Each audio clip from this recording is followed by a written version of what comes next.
বিসমিল্লাহির রহমানির রহিম। আসসালামু আলাইকুম ওয়া রাহমাতুল্লাহি ওয়া বারাকাতুহু। আলহামদুলিল্লাহ ওয়াসসালাতু ওয়াসসালামু আলা রাসূলিল্লাহ। আপনারা যারা আমাদের চ্যানেলটি এখনও সাবস্ক্রাইব করেননি তারা আমাদের চ্যানেলটি এখনই সাবস্ক্রাইব করুন এবং আমাদের পাশে থাকার বেল বাটনটি এখনই অন করুন। আজকে আমি আপনাদের মাঝে হাজির হয়েছি যে কাউকে বাধ্যবশ প্রেমে পাগলপাড়া করার 100% পরীক্ষিত সেরা শক্তিশালী বিশেষ একটি আমল নিয়ে। যদি পৃথিবীতে ভালোবাসার কথা ওঠে তাহলে সর্বপ্রথম কথা ওঠে ইউসুফ জুলেখার। এটি বর্ণিত হচ্ছে পবিত্র কোরআনে রয়েছে। আপনারা কি জানেন এই জুলেখা ছিল আজিজ নামক একজনের স্ত্রী। তিনি কিন্তু অনেক বড় মাপের একজন বাদশাহ ছিলেন। আপনারা প্রত্যেকেই জানেন। আপনাদেরকে এমন একটি আমল আমি আজকে শিখাবো যে আমলের দ্বারা যদি এমন হয় যে কোনো ব্যক্তি আপনাকে পাত্তা দিচ্ছে না, তাকে আপনি আপনার পিছনে পিছনে ঘোরাতে পারবেন। আর এটি আমি পবিত্র কোরআনের আয়াতের মাধ্যমে দলিল দিব।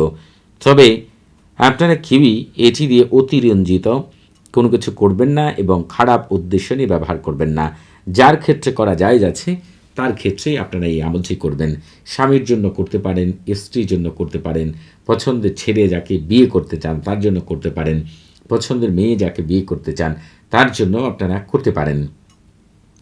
আপনারা হচ্ছে যে ব্যক্তির জন্য আমল করতে চাচ্ছেন সেই ব্যক্তি অবশ্যই তার সাথে আপনার একবারের জন্য হলেও দেখা করতে হবে। আপনারা যদি একেবারে দূর থেকে আমল করতে চান সেই বিষয়ে আমার চ্যানেলে অনেক আমল দেওয়া আছে, সেগুলো করে নিতে পারেন। আমি আপনাদের কাছে কোনো রকম মিথ্যার আশ্রয় নিতে পারবো না। এই জন্য কেবলমাত্র আমলটি কাছে থাকা ব্যক্তির জন্যই করতে পারবেন, দূরে থাকা ব্যক্তির জন্য করতে পারবেন না, সেদিকে আগেই বলে দিচ্ছি। এজন্য যারা হচ্ছে দূর থেকে কোনো ব্যক্তিকে প্রেমে পাগলপাড়া করতে চান, বাধ্যবশ করতে চান, নিজের কাছে হাজির করতে চান, অনেক আমল আমার চ্যানেল দেওয়া আছে, সেখান থেকে আপনারা দেখে নেবেন। এই আমলটি করার জন্য প্রথমেই যেটি করবেন সেটি হচ্ছে আপনারা 1 গ্লাস পানি নেবেন। পানি নেওয়ার পরে আপনারা হচ্ছে পবিত্র কোরআনের একটি আয়াত দেখাচ্ছি। আপনারা হচ্ছে এই আয়াতটিকে এখানে আমি একটু আগে যা বলেছি হুবহুব তাই লেখা রয়েছে, অর্থাৎ তার স্ত্রীর কথাই। আজিজ নামক লোকের স্ত্রী ছিল জুলেখা, তার নামটা এখানে স্পষ্ট করে লেখা রয়েছে। আপনাদেরকে আমি দলিল সহ দেখিয়ে দিচ্ছি। আপনাদের এই যে আয়াতটি দেখতে পাচ্ছেন এখান থেকে দেখেন, এই যে এখানে দেখেন তার নাম রয়েছে, এখান থেকে আপনারা হচ্ছে এই যে আজিজ, এখান থেকে শুরু করে এই যে হব্বান পর্যন্ত আয়াতটিকে আপনাদের 7 বার পাঠ করতে হবে। শুরুতে একবার বিসমিল্লাহির রহমানির পাঠ করে নেবেন। এরপরে আপনাদেরকে হচ্ছে এই যে মহামূল্যবান কথাগুলো লিখে দিয়েছি, অর্থাৎ তৌকিল আল্লাহুম্মা আতফ কালব থেকে শুরু করে এই যে এখানটিতে যার জন্য আমল করবেন, ধরেন কোনো মেয়ে বা স্ত্রীর জন্য আমল করবেন, তার নাম, তারপরে বিনতে বলবেন, এরপরে তার মায়ের নাম বলবেন বা তার বাবার নামই বলবেন।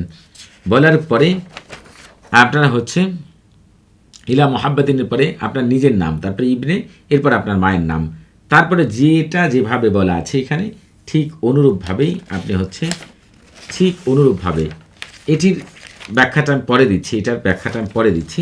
ঠিক এই পর্যন্ত আপনারা হচ্ছে পাঠ করবেন, এই পর্যন্ত পাঠ করবেন। তবে যদি স্বামীর জন্য করেন তাহলে এই স্থানটিতে স্বামীর নাম, তারপরে ইবনে বলবেন, এরপরে স্বামীর মায়ের নাম। পছন্দের ছেলের ক্ষেত্রে একই কাজ করবেন। তবে যদি তার মায়ের নাম জানা না থাকে তাহলে তার নামের পরে ইবনে বলার পরে তার বাবার নাম বলবেন। এরপরে আপনি ইলা মোহাব্বতিনের পরে আপনার নিজের নাম, যেহেতু আপনি মেয়ে মানুষ আপনার নিজের নামের পরে বিনতে বসবে, এরপর আপনার মায়ের নাম, তারপরে যেভাবে দেওয়া আছে অনুরূপভাবে আপনি সুন্দর করে চমৎকারভাবে বলে যাবেন। তবে আয়াতটি 7 বার এবং এই কথাটি 7 বার বলে 7টি ফু পানির উপরে দিবেন, অথবা কোনো খাদ্যদ্রব্যের উপরও দিতে পারেন, যেটা আপনার খুশি আপনি ফু দিবেন। পানি খাওয়ানোর মধ্যে পানি খাওয়ানোই মনে হয় খুব সহজ। তবে অন্যান্য খাবার খাওয়াতে চাইলে সেগুলোর উপরেও দিতে পারেন, সেটি মিষ্টি হোক, ঝাল হোক, টক হোক, যেটা খুশি সেটা হোক আপনি দিতে পারবেন। সেটার উপর ফু দেওয়ার পরে তাকে খাওয়িয়ে দিবেন। এখন যদি সেটা এমন পাগল পাড়া হবে যা আপনি চিন্তাও করতে পারবেন না, এখন যদি মনে করেন যে আপনি তাকে আপনার পিছনে পিছনে ঘোরাবেন, তাহলে আপনাদের যেটি করতে হবে সেই জায়গায় নিয়ে যাচ্ছি। পবিত্র কোরআনের আর 2টি আয়াতের দিকে আপনাদের নিয়ে যাব। এরপরে হচ্ছে আমি আপনাদেরকে হচ্ছে বিষয়টি বলে দিব কি করতে হবে। আপনাদেরকে হচ্ছে পবিত্র কোরআনের এই আয়াতটি, যে আয়াতটি এখন দেখাবো, এই আয়াতটিকে আপনাদের তার সামনে গিয়ে পাঠ করতে হবে 3 বার বা 7 বার। এখানে দেখেন, এই যে এখান থেকে শুরু করবেন, এখান থেকে শুরু করে এই পর্যন্ত, অর্থাৎ এখান থেকে শুরু করে এই পর্যন্ত, অর্থাৎ 23 নাম্বার আয়াত। এই 23 নাম্বার আয়াতটিকে আপনাদের হচ্ছে, এটি হচ্ছে সূরা ফুরকানের 23 নাম্বার আয়াত।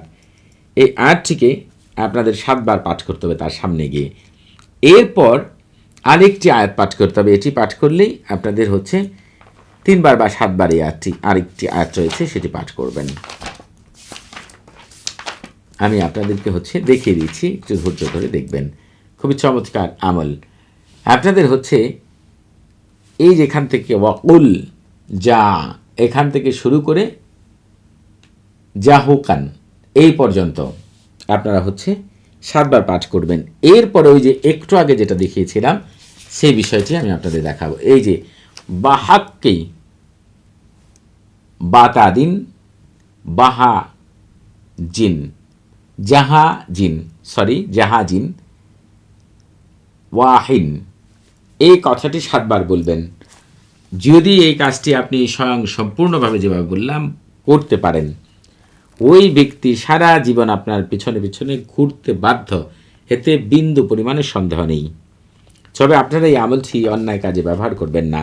আর এই আমলটি করার আগে অবশ্যই আপনারা আমার কাছ থেকে এজাজত নিয়ে আমল করবেন। যখনই আপনারা আমার কাছ থেকে এজাজত নিয়ে আমল করবেন, খুবই দ্রুত আল্লাহ তাআলার রহমতে খুবই চমৎকার ফলাফল পাবেন ইনশাআল্লাহ। যারা কমেন্টের মাধ্যমে এজাজত নিতে চান, তারা নিজের নাম, বাবার নাম এবং মায়ের নাম পূর্ণ উল্লেখ করে রুচিশীল কমেন্ট করবেন।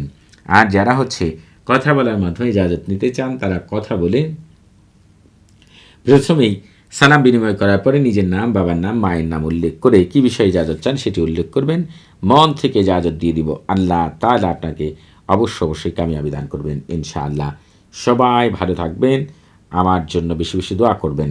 আসসালামু আলাইকুম ওয়া রাহমাতুল্লাহি ওয়া বারাকাতুহু।